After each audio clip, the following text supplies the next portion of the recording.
Welcome back to Yang Daily. Super packed today, going to run very long. Let's get to it. Quick update on the Iowa caucus results. Scott Santens has now confirmed that the numbers reported for his precinct are massively incorrect, not only giving Yang 0 votes in the first round, but cutting out a large chunk of the participants completely.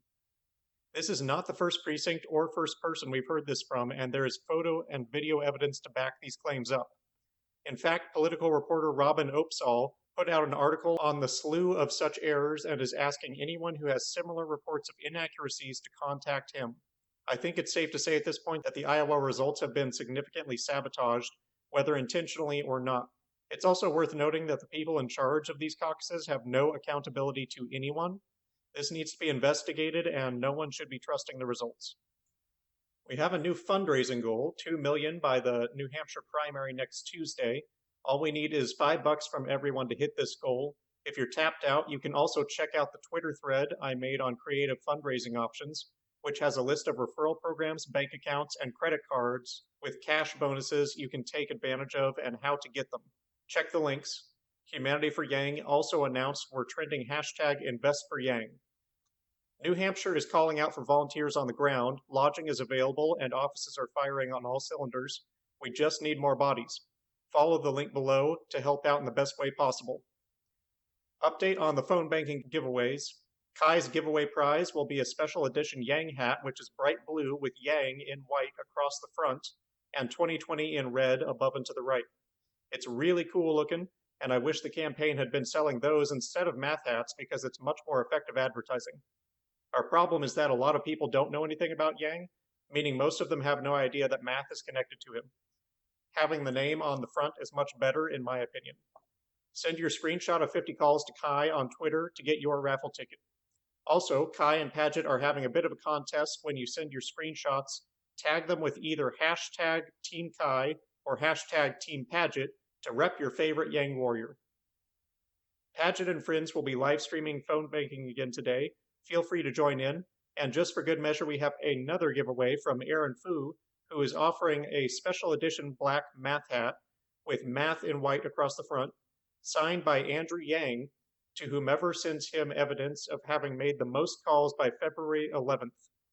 And then there's Stu Arbery, i.e. Ghosts for Yang, who has decided to do a song giveaway for every 100,000 calls placed this weekend, by which I mean he will release video of himself singing a short song of his own design about Yang, a new one for each 100,000 calls. The first one is already out, and it's very unique. Thanks for your contribution, Stu. Also, Matt and Zach reported that we put over 60,000 calls into New Hampshire yesterday. They're hoping that we can get that up to 100,000 a day. Of course, tonight is the DNC debate starting at 8 p.m. Eastern, which Yang will be attending. You wouldn't know that from the articles put out by NPR, the New York Times, and the Washington Post, all of whom adorned their articles with a picture of every candidate who will be on the stage except for Yang. If getting involved in politics has convinced me of one thing, it's that I will never again trust a news organization to give me the entire truth. The number of times they have done this is absolutely astounding, and it just makes me wonder how many times it's been done in the past without me knowing it. We'd be better off with no news than with this manipulative garbage actively undermining our democracy. Yang tweeted today, quote, "One thing that haunts me, swing states like Iowa and Ohio are turning red and many Democrats aren't even trying to understand why. If you solve for that, you beat Trump," end quote. This is very true and something we talked about yesterday with Dems not understanding electability in an ever-increasing insulation born of tribal partisanry. You can't solve a problem without understanding it, and Yang is the only Democrat I see who understands, which is why he's the only one succeeding in solving it. Unfortunately, too many Democrats still don't see that and are headed full speed into a disaster, ignoring the one person who can save them from it. Union leaders Kimberly Haas wrote a brief article on Yang's speech at the University of New Hampshire, detailing how student debt is a weight on our economy and our citizens, essentially making people indentured servants for half their lives, and how our education system is actually reinforcing the income inequality. Republican Bill Weld agreed that Yang's idea of a student loan forgiveness after a period of time spent working, with part of the student's income going to the loan in the meantime, is the best policy, in addition to lowering tuition costs, of course. Steve Marchand tweeted, quote, As somebody who has worked in higher education, I can say Andrew gets the drivers of higher ed inflation better than any candidate. End quote. I forgot to include a Politico article yesterday regarding restructuring of Yang's campaign staff, with a number of staff being let go. The campaign had always intended to release these people after voting in the first couple states, but there was apparently some confusion as to whether it would be after Iowa or New Hampshire, and the process was a bit uncoordinated. The laid-off staff generally described the campaign's structure as similar to a startup tech company, with internal management issues arising from rapid growth. That said, while they were a bit frustrated by the handling, they assured Politico that they were still 100% behind Yang, find his candidacy inspiring, and are happy to have been involved. I think we've all had some concerns about how the campaign is being run, and I know there's been a lot of friction between canvassers and staff. Hopefully these changes will be for the better. Politico released another article from embedded campaign reporter Tim Alberta, which paints a very human picture of Yang and details at length Yang's experience thus far. The journey from nobody to respected presidential candidate, the long hours and constant lack of sleep, building a platform in the span of a few years that matches or exceeds political rivals who have been honing theirs for decades, the surprise at how passionately followers have taken to his campaign, with many saying it's pulled them out of depression and turning their lives upside down to volunteer for him, and in the author's opinion, how every candidate has to run the rat race of Iowa caucuses while pretending it isn't absolutely stupid. Alberta also comments on Evelyn and Andrew's relationship, saying that they are normal, fun, and an affectionate couple. He recounts one particular incident where Evelyn giddily revealed a button of a shirtless, heavily muscled cartoon Andrew, and he responded with a deadpan, "Those were the days." The article emphasizes how Yang manages to stay upbeat, energetic, and humorous throughout all the pressure, often bouncing on his heels, breaking into dance, or devolving into laughter. Yang also claims he hasn't been nervous since he had to give his last wedding speech. Alberta says, quote, "Yang is a positive person. He has a stillness about him, a composure that makes him both easy to admire and hard to analyze. It's clear that he tries to see the good in people and situations, guarding against the tilting of his equilibrium. What's unclear is whether there's anything he's holding on to, regrets or grievances that he refuses to let show. It's impossible to run for president and not walk away with scars. As we talk, it becomes evident that there is one injury nagging at Yang, the media's treatment of his campaign.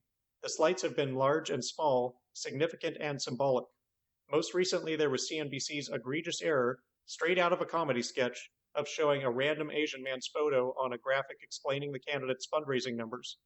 There was the time he gave a major policy speech that went completely uncovered, the time MSNBC referred to him as John Yang, the time he was congratulated by other campaigns for outshining his opponents at a cattle call, only to get zero mention in the national write-ups, the countless times he was omitted from fundraising charts on cable news despite having outperformed some of the candidates displayed, and don't get him started on the debates. Stats don't lie. Yang has notched the least amount of speaking time in nearly every one of the televised events in which he's participated. That's the thing that really got me, explains Yang. I think Politico was fair in giving me an even number of questions, but in a lot of them, those two MSNBC hosted, it felt that they were trying to marginalize me. I'm standing up there and I just can't shake the feeling that they're trying to ignore me. I would see the cameras panning toward me because they're supposed to ask me a question, and the moderator audibles and redirects to someone else. It's like, what did I do to these people? Evelyn has a theory. She has spent much of the morning buried in a book, Made, Hard Work, Low Pay, and Mother's Will to Survive. It's about the working poor, she says, and how they have no power or political influence. It's the same thing, she says. Andrew's plans are designed to help the poor and the working poor, but we don't talk about those plans because those people aren't a constituency for CNN or MSNBC, end quote. Of UBI, Yang says it's the most popular among young people who obviously aren't going anywhere, and even a lot of the people on the right are conceptually open to it because conservatives aren't afraid of putting money into people's hands, they're afraid of big bureaucracy spending that money for them. As with any idea, Yang understands its first-rate advance might be sacrificial in nature. I know that even if I don't win, he says, this idea is going to win.